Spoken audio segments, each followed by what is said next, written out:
Okay, the next section of our video series is going to be flushing the M2.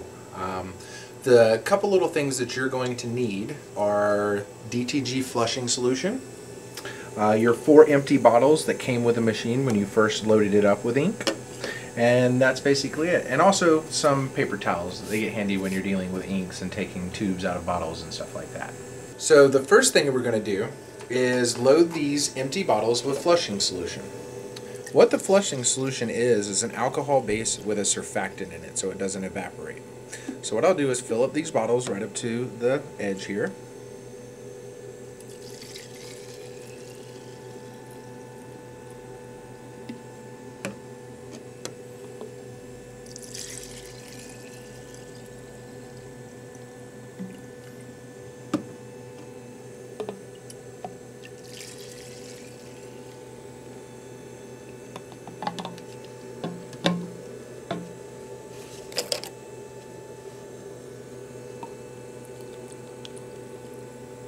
You're right.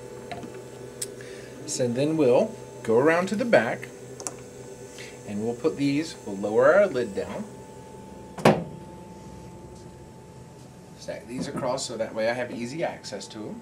We'll go ahead and grab one of our paper towels and come around to the back. Once we get around here to the back, we're going to take the lids off of here. And don't worry if your air pressure sensor goes off. That just means that the air pumping into there isn't being pressurized. That air pressure sensor will be right back over here on the side of the machine. And that will turn red and blink on you if you don't have air pressure continuously pumped into the bottle. So once we pull these tubes out, I'll wipe the tubing off. I'll even take this tube and kind of flick it inside the bottle to get some of this excess so it doesn't mix with my flushing solution. And then wipe it off a little bit more. Then I'll take this bottle, set it to the side, and kind of tuck this down in here. Take a nice fresh bottle of flush, put it down in here, twist the bottle, nice and tight. Then we'll move on to the next one. And do the exact same thing for all 4 bottles. Flick it off a little bit.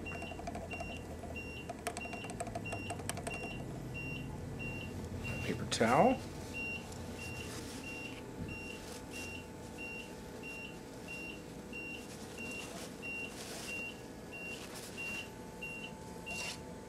Be very careful with these bottles. If you drop them, it will make a huge mess.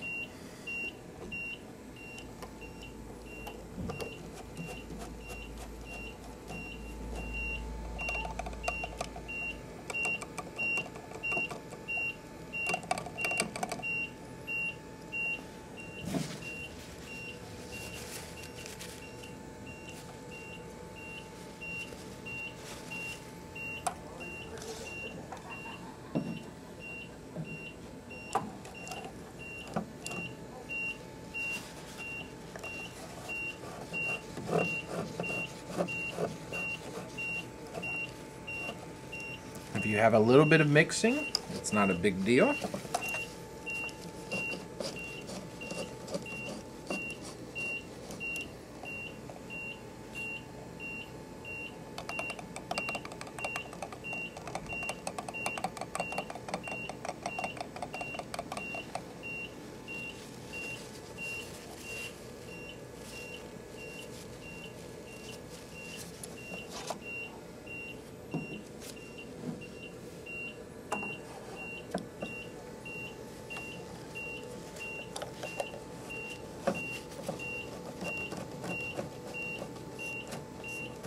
Once we have all the lids back on and tight,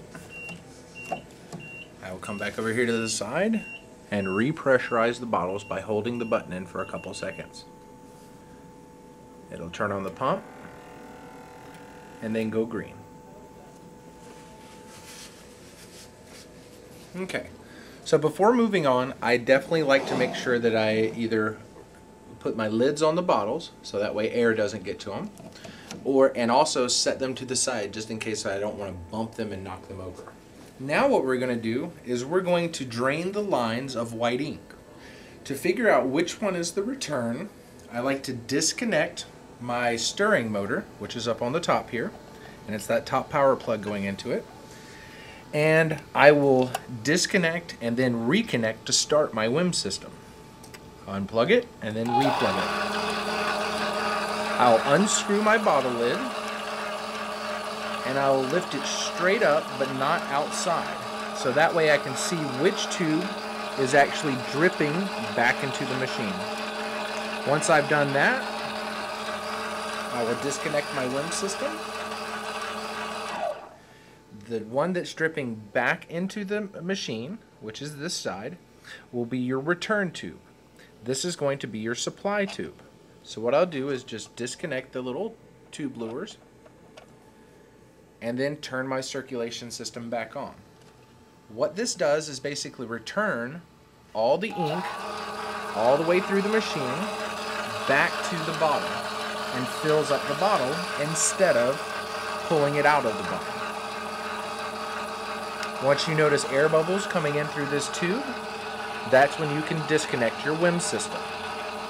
Now that the ink has returned to the bottle, it's basically, you'll see air bubbles pushing through the bottle here. Now I can disconnect my WIM system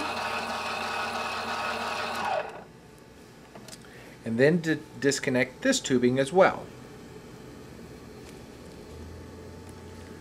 Now I can remove my entire WIMS bottle, make sure, because the lid is loose, so you don't just pick up on it and drop. Grab it by the bottle and lift it out. Now you can take this bottle, reclaim all the white ink that you haven't used by pouring it back into a white ink bottle or a reservoir that you can cap. And then we'll rinse the bottle out very thoroughly, as well as the tubing and the stirring paddle as well. And then we'll add flushing solution up here to the top. So now that we've cleaned out our WIMS bottle, all right, the tubing as well, wiped off all my stirring stick, lay this in here, I'll fill this bottle up.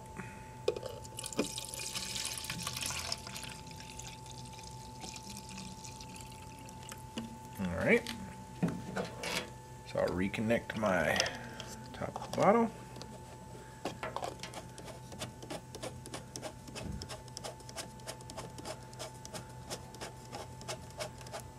So like before, we know that this tube was our supply tube, because that's the one that we disconnected to let all the white ink return back into the bottle.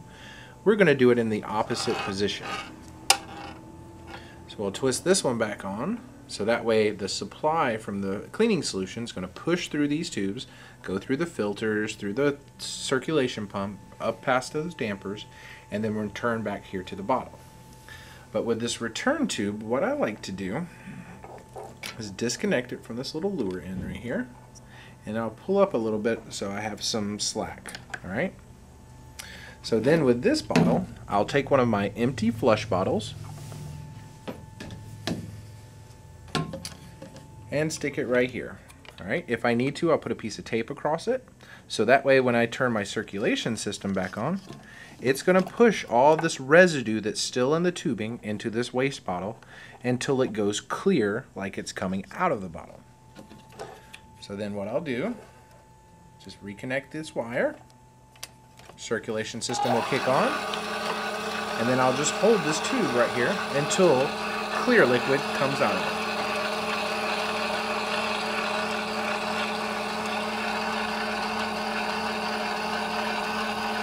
The basic reason for this is I don't want all this white ink to contaminate the flushing solution.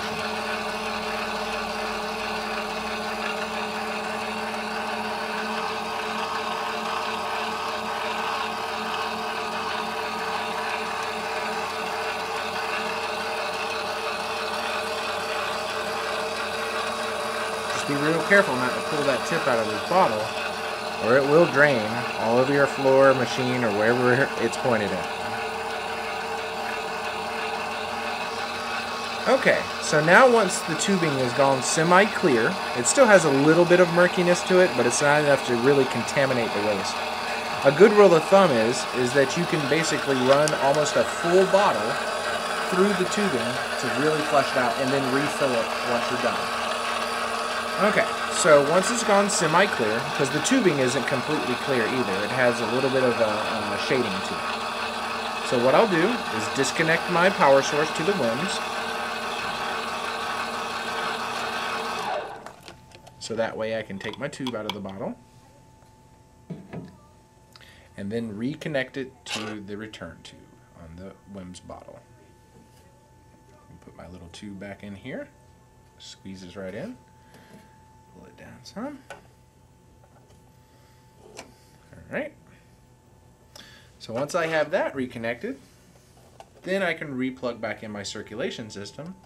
Now, what's circulating is flushing solution.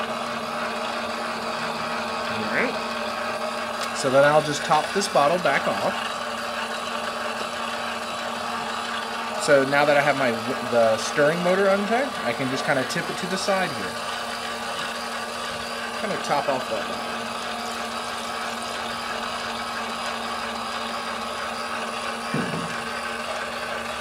Okay. So now we're ready to start the flushing process. We'll come back around to the front of the machine. So, just like we did when we loaded the inks up into the machine, we're going to have to get to the ink charge portion of the menu. To get there, we will power the machine off.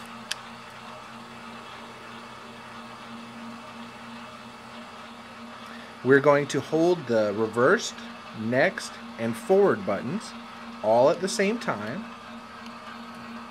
Press the power button. You'll hear the machine beep a couple quick times. Once it's done that, then you can take your fingers off.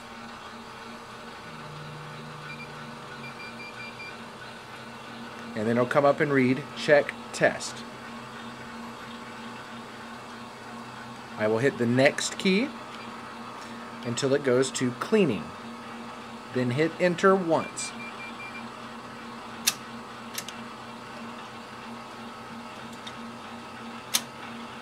The print head will do a couple things, kind of a mini cleaning. And then back here on the control panel, it'll now say clean normal. So then I'll hit this next key to cycle through the messages. I can do a long cleaning, an ink charge, or a little charge, or it cycles back to normal. So what we want to do is go to ink charge. Then we'll hit enter. Before I hit this enter key, it is a good rule of thumb that your waste ink bottle is emptied, because it's going to drain a lot of fluid out of the ink lines into the waste ink bottle, which I have already done. So what the print head is doing right now in the capping station is basically sucking on the print head and sucking all that cleaning solution and ink down to the waste container. The only ink that you would be losing is what's in these colored ink tubes. It will take a few ink charges to get this done. So as soon as this one's ended, I will do another ink charge. How many, you say? As many as it takes to keep these lines completely clear, to have no ink in the sides of these dampers, and the real rule of thumb is that the fluid going into the waste bottle be the same color as the fluid being put into it. During this flushing process, we'll be doing the ink charges quite a few times until these lines go clear.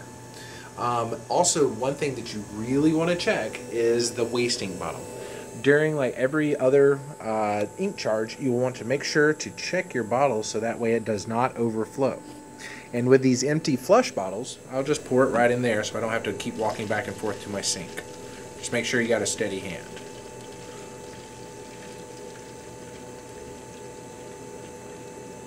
%90 of this is flushing solution. Alright. So then I'll replace it, making sure that it lines up with the tube that's coming off the base there, and just kind of caddy it corner up in there, and making sure that it lines up. And then I'll come back and start some more ink charges. So as you notice, there's still color pigment inside these lines. And if you look at the sides of the dampers, you can see these little windows down on the sides, and you'll notice that there's ink still down in the bottom of them. So when I get ready to do my next ink charge, scroll over until it says ink charge and then hit enter again.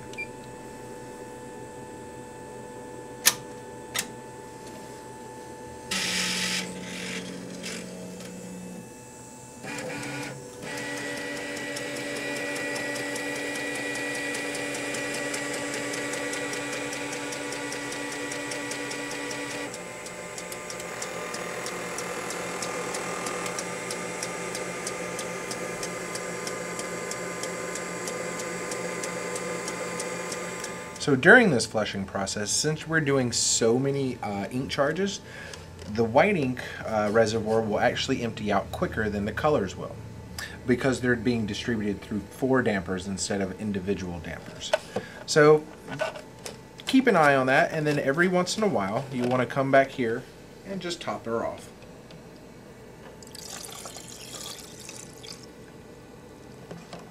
Okay.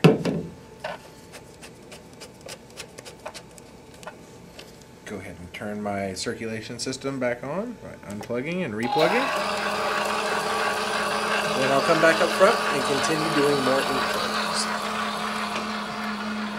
What you're basically looking for when you're doing these ink charges is the tubes going into them. You want to make sure that they start going clear, right? You will have residue down in the dampers and stuff. If you notice that on the sides of these dampers, there's little windows on the right side of each one of these, okay? If you look down in there and notice that there's a lot of ink down in there, colored or white, it might be a good idea to swap those dampers out according to our damper and print head replacement video. And that way when you continue doing flushes after you have new dampers in there, so that way that residue that's in the old dampers doesn't settle in your head. But if there's not that much residue, and you notice your lines are clear, and then the fluid going into your waste ink bottle is also clear, then that's when you're about done.